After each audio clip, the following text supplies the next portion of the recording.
It created a situation where things were unpredictable, so I definitely had to stay on the game for the last 4 to 5 years and just really watch how things were happening, try to stay tuned with what was going on, what road closures were happening, when they were going to happen.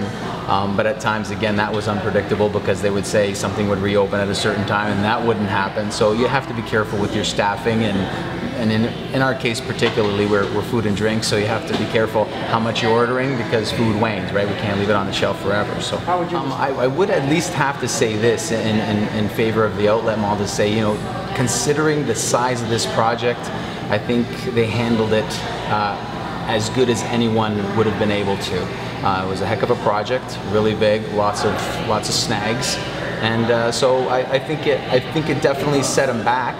But it didn't shut them down. So I think that stands on its own right there.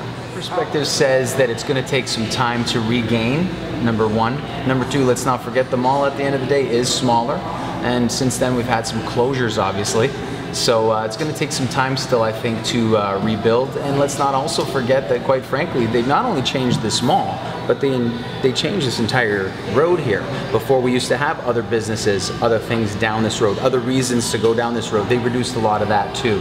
So I'm not so sure. I'm certainly not sold on the idea that it's all going to come back the way it was in 2008. My guess is that it won't. I think it has, because I think at the end of the day, fewer tenants, less traffic, less money. Yeah, I think that whatever's happened now is what it is. I hope for them, but it's still a little early in the game for me to determine whether or not it'll improve or not.